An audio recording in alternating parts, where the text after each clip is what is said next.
Hi guys, it's Dr. Ryan, and today we're going to talk about a problem that a lot of my patients initially have. Many of them had been treated in other clinics, and it was a little frustrating for them. And that problem is an elevated hemoglobin or hematocrit while being on testosterone replacement therapy or erythrocytosis. And this presentation is really just going to talk a little bit about why it occurs and some of the things that you can do to reduce it and kind of do a deep dive into it. So let's jump into this. Share my screen here. Okay, so erythrocytosis and testosterone.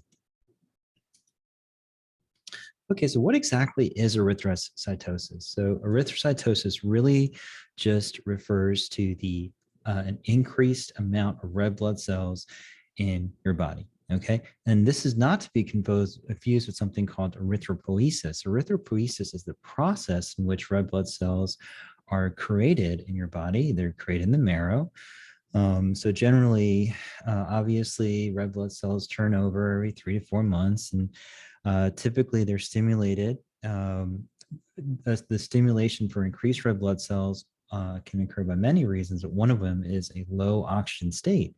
When this occurs, you'll see an increase in the hormone erythropoietin. Erythropoietin is a hormone that's produced in the kidney, and that goes and acts on the red cell progenitors in the bone marrow to start differentiating and proliferating these red blood cells.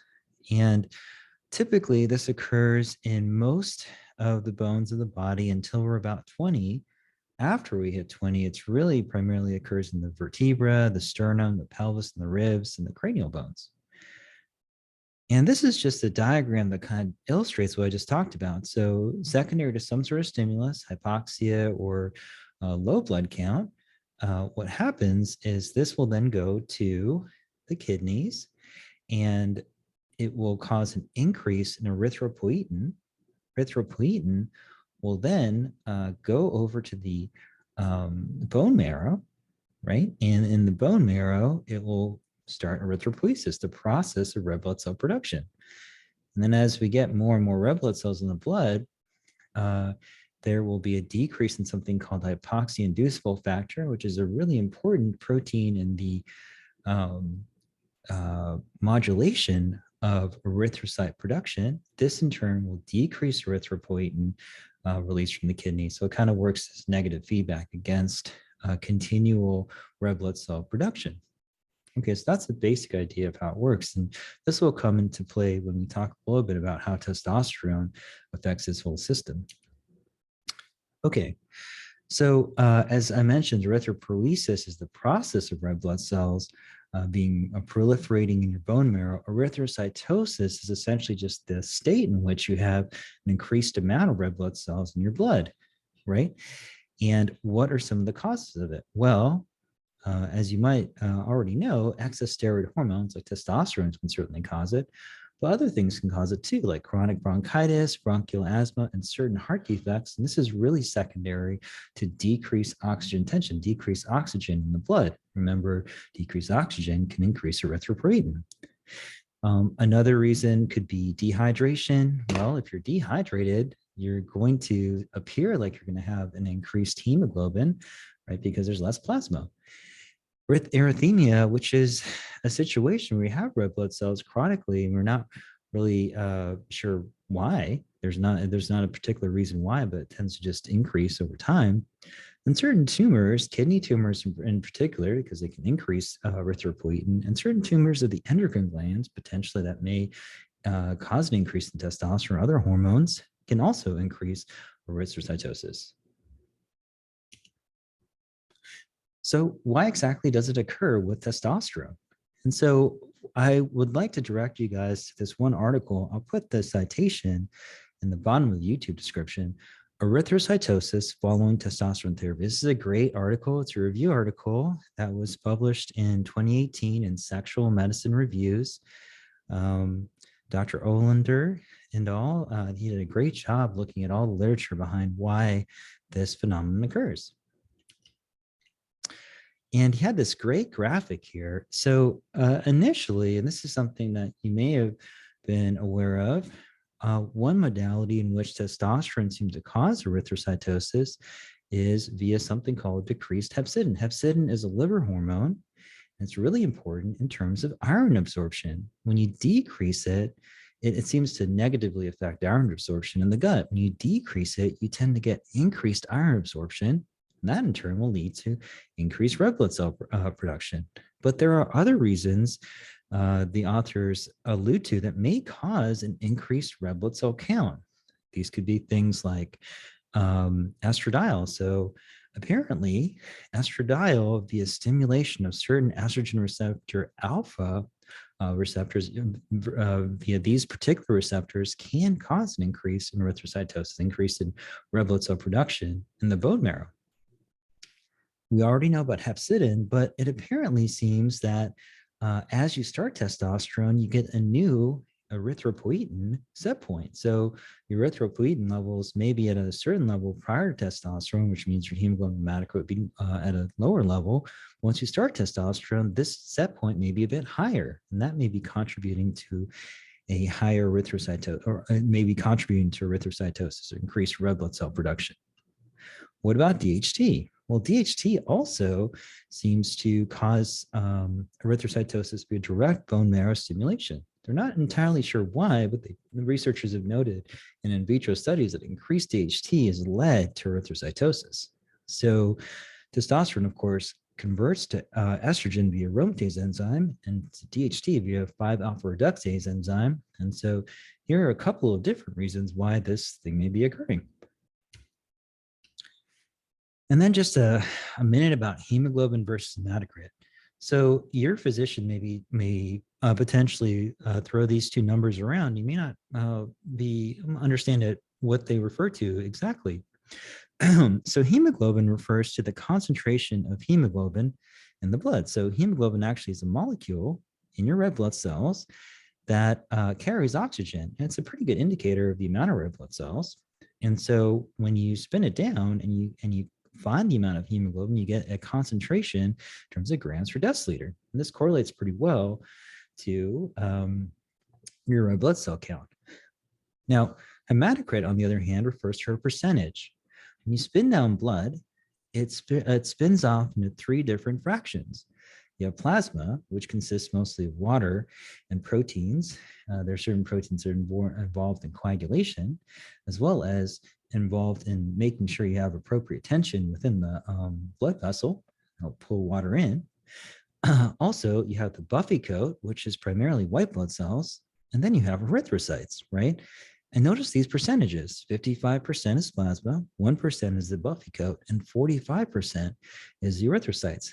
This percentage is your hematocrit. It's the percentage of red blood cells in your blood.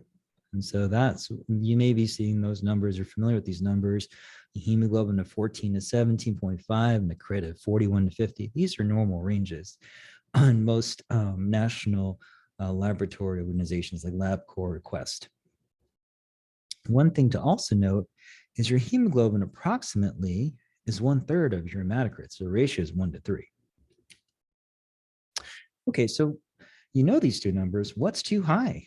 Well, according to the study authors, anything higher than 18.5 grams per deciliter, or a crit higher than 52% is considered a bit too high. And this seems to be the consensus of most endocrinologists, urologists, and people in anti-aging medicine, functional medicine. The Endocrine Society uses a crit of, there is some variability. The Endocrine Society in the US uses a crit of 50% as a relative contraindication to the start of testosterone replacement therapy, and a crit of higher than 54 is a reason to stop. In other societies, for example, the International Society of Andrology, the European Society of Andrology, and the American Society of Andrology use crit levels of 50 to 55% as thresholds to modify or discontinue testosterone therapy. And one thing I'll point out is I don't necessarily discontinue it as much as modulate it. Many times you can decrease your dose or do a different type of dosing regimen and still be on testosterone. Are there a few patients that need to really radically reduce their testosterone therapy? Sure. But I think the vast majority, under appropriate guidance, physician or healthcare provider guidance, can usually get around this issue. And we'll talk about some of the ways to do it. So, okay, so you have a high hemoglobin, high hematocrit. Why does it even matter? Well, the study authors actually had some interesting conclusions. Initially we used to think, oh man, you have a higher hemoglobin. Well, that means your blood is thicker. So therefore you're going to have a stroke, right? They actually looked at this. There were numerous, and this is a direct quote from the study, while numerous studies have reported conflicting results to date, no randomized or prospective studies have observed a direct relation between testosterone therapy-induced erythrocytosis, again, so this is testosterone therapy-induced increase in red blood cells, and thromboembolic events, like strokes, right? And then they also commented on cardiovascular risk. So these would be things more like secondary to like heart attacks or issues with arrhythmias or heart failure. And they cited another study which looked at all the available evidence. This review article actually looked at another review article that specifically looked at testosterone therapy and cardiovascular risk. And in that article, they found that there was not a causal role between testosterone supplementation and adverse CV events when hypogonadism was properly diagnosed and replacement therapy correctly performed. And so, again, I urge you to take a look through the study because it's really, really phenomenal. And they cited many, many different reviews and studies and also review articles. But they kind of came across with the idea that with a properly supervised regimen, testosterone replacement therapy can be very good. And maybe hemoglobin is not so much of a factor in terms of stroke, right? Well, that's true, but there are some articles suggesting that higher hemoglobin levels are associated with adverse situations. Well, here's an article from 2019 that looked at how increased hemoglobin and ferritin concentrations were positively associated with blood pressure, or for that matter, hypertension. They looked at 275 subjects from a 2004 data source. This is a group of individuals in Sharpeville, South Africa. And what they found was that systolic blood pressure and diastolic pressure increased by 0.57 and 0.72 millimeters of mercury for each increment increase in hemoglobin. So there's a definite increase in blood pressure associated with the hemoglobin increase. And I've actually noticed this with my patient group as well. Typically, I've found once they get above 18 or 19, their systolic pressure and diastolic pressure gets above that worrisome, 130 over 90, 140 over 90 for several patients. And so by donating blood, it seems to help. And we'll talk about that when we talk about interventions to help with this. Okay, so this next article actually looked at hemoglobin concentration, how it's actually associated with metabolic syndrome. Metabolic syndrome is a constellation of certain attributes that make your risk of developing diabetes, high blood pressure, stroke, heart disease much more likely. And these groups of researchers actually found, they looked at a group of 10,000 middle-aged and elderly subjects, and they found that hemoglobin concentration was positively correlated with many aspects of metabolic syndrome. There's an increased systolic blood pressure, and increased fasting blood glucose, increased insulin levels, and so not a good thing long term. Okay, so let's talk a little bit about ways to decrease your hemoglobin or hematocrit. So one way that you can obviously do it is by donating blood. And so oftentimes I'll suggest that patients give blood once every 6 months to a year. I mean, it's a good thing to do. There is a nationwide blood shortage going on, and there are many patients in hospitals throughout the country that really would appreciate your donation, really help them out a lot. They're undergoing some surgeries. So doing it, once or twice a year is not going to hurt you, and certainly would help them quite a bit. And that obviously will decrease your hemoglobin hematocrit. Lowering your TRT dose. So I have noticed when you decrease your testosterone dose, that certainly does seem to correlate with hemoglobin and hematocrit increases. So some of my patients have been on 200 milligrams a week, and many times those levels have been just too high for them. Oftentimes I've been able to titrate them down to a lower dose, and they felt just as good, but not have had to give blood so frequently or had some of the sequelae associated with the increased hemoglobin hematocrit. If you drink water, well, your hemoglobin hematocrit is going to decrease because that plasma component is going to be higher, right? So you're going to have the concentration, your blood won't be quite as concentrated.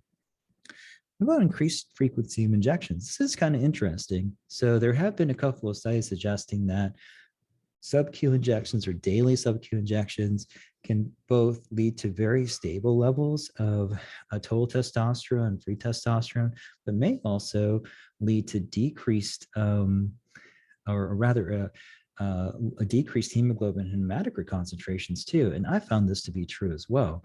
So typically in my clinic, I am a big fan of microdosing TRT, small daily doses that don't seem to cause as many side effects. It seems that there seems to be decreased conversion to estradiol and DHT, so decreased issues with acne, secondary to HT, decreased issues with gynecomastia, water retention, or mood disturbances secondary to estrogen. And it's something that I highly, highly recommend.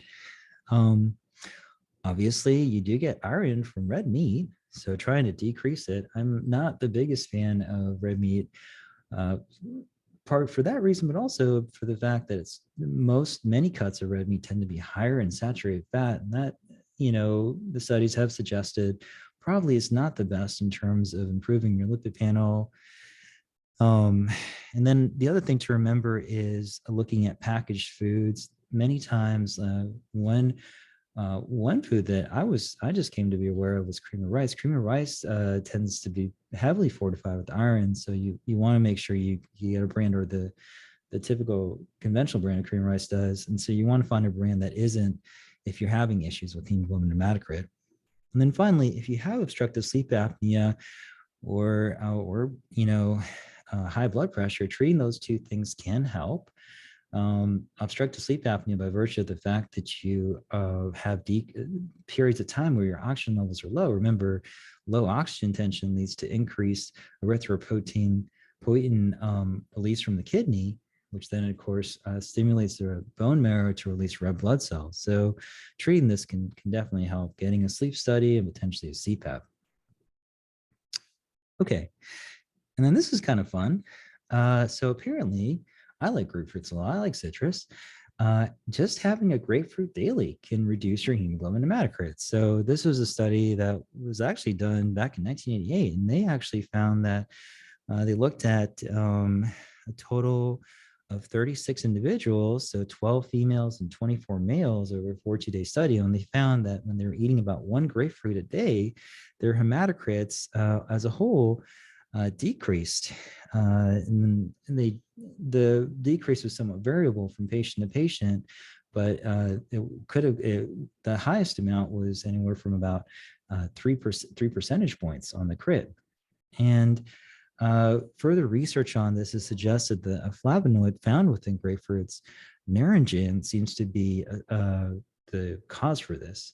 So, doing all those things, giving blood, decreasing your testosterone dose, maybe increasing the frequency, drinking plenty of water. I recommend at least a gallon of water for guys and 3/4 of a gallon for females, decreasing your red meat consumption, and treating obstructive sleep apnea along with eating some grapefruits may help you get around this problem.